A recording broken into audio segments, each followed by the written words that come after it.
The entire history of air defense is a story of failure when facing American speed. Enemy pilots are forced to accept a simple truth. Some aircraft cannot be caught, cannot be escaped, and cannot be fought on equal terms. The journey of these dominant machines, from the high-flying Blackbird to the invisible Raptor, is a history of engineered humiliation for any nation that dared to challenge United States control of the skies. The fear starts with the SR-71 Blackbird, an aircraft that did not just evade enemy radar, it crushed the enemy's confidence. Every country that tried to track the Blackbird discovered the same harsh truth. Their most advanced systems could see it for a moment, then panic, lock on, and watch it disappear as if the sky itself had betrayed them. This psychological shock was not an accident. It was a result of US engineering. The enemy knew the moment the Blackbird appeared on their scopes, they were already too late. The plane was moving at over 2,100 miles per hour, or Mach 3.3, which meant that by the time an alert was shouted, the SR-71 was already hundreds of miles away.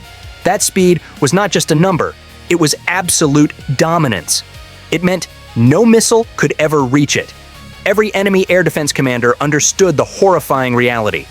The SR-71 would reach its target, take its photos, collect its data, and leave, with absolutely nothing they could do to stop it. This terror grew when radar operators saw the altitude, 85,000 feet, which was near space. Missiles designed to kill suddenly became useless toys because they could not climb fast enough, could not maneuver sharply enough, and could not survive the Blackbird's blistering speed. Over decades, hundreds of missiles were launched at the SR-71, and not one ever struck its target or even came close. That record of failure was not embarrassing. It was devastating. The Blackbird's humiliation of the enemy grew worse because it also deceived the radar itself. The aircraft's body had sharp angles that bent radar beams away, making its return signal flicker, weaken, or vanish entirely. Enemy operators described the radar image as sliding, ghosting, or breaking apart. It had early stealth features decades before the word stealth was commonly used. Its special black paint was a radar-absorbing mix that swallowed energy, which forced enemy radars to work harder, think slower, and fail more often. This confusion was amplified by an advanced electronic countermeasure package, a deception jammer. This system absorbed enemy radar signatures, recorded them, and then threw back false echoes at the exact moment operators tried to lock on. Suddenly, the aircraft appeared 5 miles east, then 10 miles west, then it was gone. Air defense networks were forced to flood their screens with wild guesses, phantom icons, and contradictory warnings. Every mistake multiplied the enemy's panic. Every radar failure deepened their dread. The psychological toll was immense. Commanders could not predict when the Blackbird would arrive, could not see what it collected, and could not stop it from escaping. Before we get to that, I need your help. I'm trying to hit 50,000 subscribers by the end of the year, and I need your help. So I would really appreciate it if you could subscribe and help me out. A single SR-71 mission forced entire defense regions into high alert, which burned up their fuel, money, and morale. The threat was not the plane's weapons, as it carried none. The true threat was knowledge. The SR-71 collected proof of troop movements, missile placements, radar frequencies, and hidden facilities. Enemies understood that once the Blackbird saw something, the United States knew it forever. Speed was only half the terror. The rest was the feeling of inevitability. The plane's engines worked better the faster it flew. At Mach 3, the skin heated to over 600 degrees Fahrenheit, which caused the metal to expand and the airframe to lock into its ideal shape. The hotter it got, the more stable it became. This inverted danger terrified opponents because they could not force the SR-71 to slow down, turn, or retreat. It dictated every engagement. This system had no limits. Every time a radar site tried to track the Blackbird, it exposed its frequencies, which were immediately recorded, analyzed, and cataloged by the US. These recordings were used to design counter-radar strategies, just by defending themselves, enemies gave the SR-71 more power. The plane learned faster than the systems trying to kill it. That relentless intelligence cycle created unmatched strategic leverage. Nations never knew when the SR-71 was watching. That uncertainty forced them to assume the worst. Military planners delayed operations just in case the jet appeared. Leaders privately admitted the same fear. If the Blackbird comes, our secrets die. For radar operators, failure was guaranteed. Every missile launch was money wasted. The longer the program lived, the more hopeless opposing air defenses felt. The SR-71 did not need permission to enter hostile territory. It did not ask.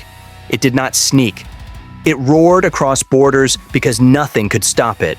It told every nation, "We can see you, but you will never touch us." This message rewrote military strategy. Thousands of missiles were fired, and everyone missed. Thousands of radar locks were attempted, and everyone broke. This perfect record of survival was not luck. It was engineering fused into a single purpose: terrify the enemy without ever firing a shot. The SR-71 did not destroy targets. It destroyed confidence. The YF-12 took that speed and weaponized it, forcing adversaries to acknowledge that American speed could erase their plans before those plans even existed.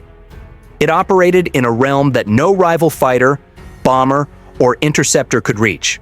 Its Mach 3 performance shattered assumptions about how quickly the United States could respond to a threat.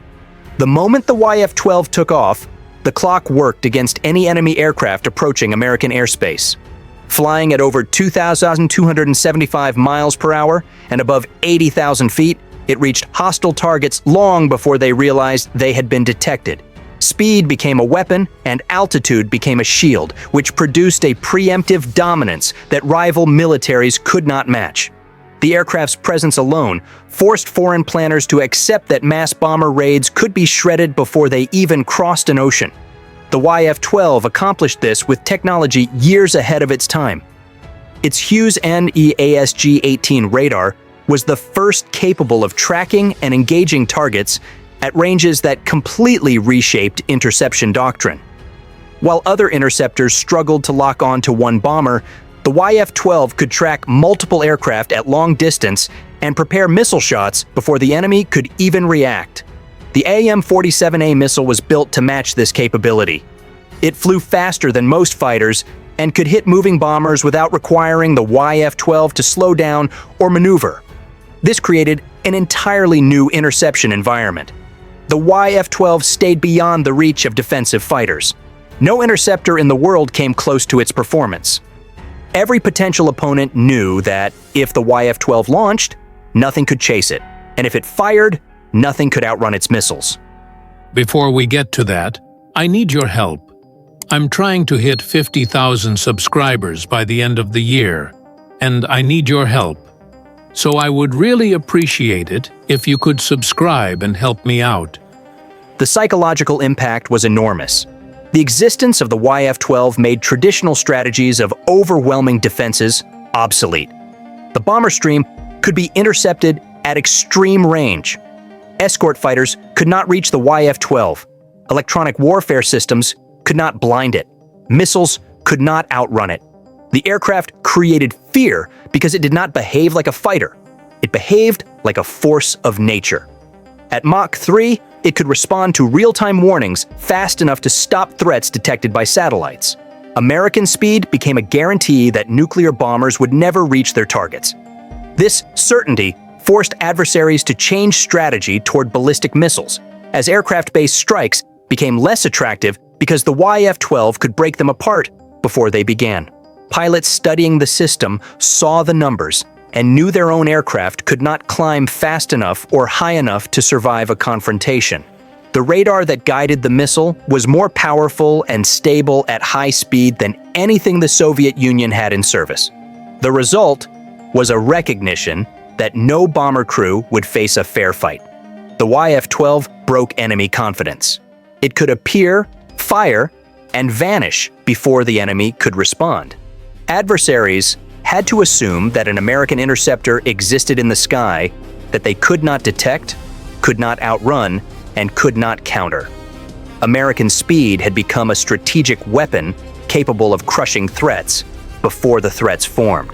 The F-15C Eagle holds air dominance because its Mach 2.5 speed lets it control the fight before the enemy even reacts.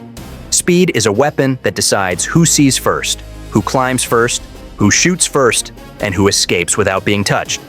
The F-15C dictates the engagement because raw speed gives pilots the power to rewrite the rules in real time. When an aircraft can reach almost 2,000 miles per hour, every second is a tactical advantage, and every mistake by the enemy becomes fatal. The emotional core of the F-15C story is control. The aircraft was designed to prevent the loss of altitude, speed, energy, and initiative. Its thrust-to-weight ratio allows it to climb vertically without losing energy. If the pilot needs to separate from a threat, the jet accelerates upward. Speed removes fear and helplessness. The psychological effect on adversaries is powerful. Enemy fighters entering visual range know the Eagle can break off, climb, and re-enter from a better angle within seconds. That uncertainty forces hesitation. Hesitation kills. They fear closing distance because the Eagle might reverse the engagement instantly. The radar system reinforces this fear. The F-15C can see targets before they see the Eagle. When the F-15C fires the M120 AMRAAM first, the enemy's only hope is trying to outrun a missile designed to correct its course faster than most jets can turn. Even if the missile is evaded, the Eagle's speed creates a second layer of pressure, allowing it to close the distance quickly for a lethal follow-up shot. Combat history proves this formula. Over 100 confirmed air-to-air kills with 0 losses. That record is not luck. It is a design built around energy control. The F-15C retains its power in turns where enemy fighters bleed speed, and that energy becomes dominance. The F-15C answered the threat of faster modern weapons with overwhelming thrust and unmatched acceleration. Even if surprised, a burst to Mach 2.5 does more than create distance. It resets the entire fight, forcing the enemy to start again, while the Eagle starts from an advantage. Elite crews call the aircraft dominant, which is not pride, but survival instinct speaking honestly. The F-15C represents the idea of perfect control in an environment where chaos can kill in seconds. When the Eagle accelerates, the pilot gains options, which creates calm, and calm creates better choices that win fights. Even though it is older than many rivals, its raw physics still decides outcomes. Stealth does not matter when speed gives the Eagle the ability to disengage instantly. Its presence sends a clear message. The United States can respond faster than an opponent can think. The F-15C maintains air dominance because it removes the enemy's ability to choose the fight. Speed steals choice, steals timing, and steals initiative. As long as speed decides fights, the F-15C will never surrender air dominance. The F-14D Tomcat introduced a different kind of terror, one that came from raw, violent physics. It could surge toward Mach 2.3 faster than many fighters could form a defensive plan. Enemy pilots watched radar blips stretch across their screens and knew immediately they were in trouble. You cannot outmaneuver something that climbs 45,000 feet per minute. Pilots described the Tomcat's vertical climb as a wall rising into the sky. That wall turned every engagement into a psychological trap. Acceleration triggered the first layer of panic, but the real terror was the M54 Phoenix missile. This was a Mach 5 weapon with nearly 100 miles of reach. The missile was so fast that pilots targeted by it often never saw it. They only saw the warning, and then nothing. You cannot outrun a Mach 5 missile in a Cold War-era jet. You cannot outthink a weapon guided by radar that tracks 24 targets at once. That radar, the AN/APG-71, was the unseen killer that enemy crews hated for its long sight. Its ability to ignore electronic jamming, and its power to lock 6 targets simultaneously while tracking 24 more. Every fighter pilot understands fear of the unknown, but the APG-71 created fear of the unseen. What made it worse was the passive IRST system. The Tomcat did not even need radar to track a target. It could see heat signature and read movement, meaning it did not care if the enemy jammed its electronics. You cannot jam heat. Enemy pilots felt that panic replaced training when they realized the Tomcat could kill without broadcasting its intentions.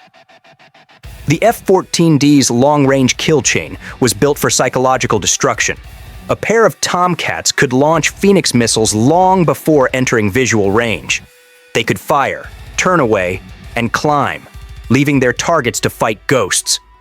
This forced opponents into defensive patterns before the fight even started. Every enemy pilot had to calculate survival around one fact. The F-14D fires first, always first. That mental burden ruins strategy and creates deadly hesitation. Air combat punishes the pilot who thinks second. The plane's variable sweep wings were not just engineering, they were intimidation. Watching the wings sweep back meant one thing: the Tomcat was done playing. Enemy pilots reported that seeing the wings shift mid-engagement felt like watching a predator adjust its claws. That is not technical fear, that is biological fear. The Pratt & Whitney F-110 engines transformed the Tomcat into something unmatched in raw thrust. It was fast everywhere, every position and every maneuver, which breaks the confidence of an opponent. The Tomcat could kill from beyond fairness and did not need dogfights. Pilots trained their entire careers for maneuvering combat, but the Phoenix missile made maneuvering irrelevant. When an aircraft is locked from 90 miles away, experience does not matter. The Tomcat rewrote the rules of survival. The psychological effect was simple. Every alarm felt like the last one. The Tomcat destabilized command, as enemy ground controllers watched targets vanish and could not protect their pilots. The F-14D created safety bubbles enemies could not penetrate. When your opponent climbs almost 14 kilometers per minute, you feel small. When it can hit you from distances longer than your radar can see, you feel blind. The ultimate psychological victory is an aircraft that chooses when to kill and when to vanish. The final and most destructive psychological weapon is the F-22 Raptor. It dominates before enemies even know it exists because it stays invisible while moving faster than fighters that rely on afterburner. This combination of stealth plus supercruise creates silent pressure. Enemies do not get a warning, a radar ping, or heat spikes. They just disappear from the battle space one by one without understanding why. The Raptor wins the fight before the fight even starts. Most fighters need afterburners to break the sound barrier, which are loud, hot, and leave massive infrared signatures. The Raptor does not need them. It can fly at Mach 1.5 and stay cold. It covers huge distances fast and closes gaps quicker than enemy pilots can process. This speed without heat turns the aircraft into a moving black hole. Stealth strengthens that invisibility. The Raptor's body, coatings, and internal weapons bays reduce its radar signature to the size of a small object. By the time an enemy radar operator tries to figure out what the tiny blip is, the Raptor is already inside missile range. The combination of stealth and sustained supersonic speed collapses reaction time. Long-range missiles leave the internal weapons bay while the enemy pilot still believes the sky is clear. The Raptor sees the entire battlefield without being seen. It uses its unmatched speed to choose which target dies first and how fast. Enemy pilots are destroyed in seconds, often without ever seeing the jet that killed them. Supercruise means the Raptor can stay fast for long periods without burning through its fuel reserves. This turns every engagement into a one-sided chase. Enemies waste fuel chasing a ghost. This creates enormous psychological damage. It forces pilots to assume they are always being hunted by something they cannot detect. This level of dominance crushes confidence and forces a permanent shift in adversary thinking. The Raptor proved that the future of air dominance is not about being stealthy or fast, but about being both at the same time. It is a machine of pure, invisible inevitability. The psychological effect on adversaries is profound. A nation that fields fighters others cannot catch builds invisible pressure. Enemies hesitate. Commanders second-guess their plans. Tactics shift toward extreme caution. That deterrence exists before any shot is fired. Speed becomes an invisible wall around American forces. This final truth is the ultimate consequence. Speed has never been a luxury. It has always been a strategic truth. These 5 jets, the untouchable SR-71, the preemptive YF-12, the dominating F-15C, the long-range F-14D, and the invisible F-22, did not just win battles. They built a doctrine that will guide American air power for decades. As long as these lessons define design, training, and strategy, speed will remain the cornerstone of United States dominance. Not because the past is worshipped, but because the past proved what works. What you've seen is only the beginning. America's power is just getting started. On your screen is the next video. Click the video, it opens right away, and you'll watch US jets and technology strike even harder.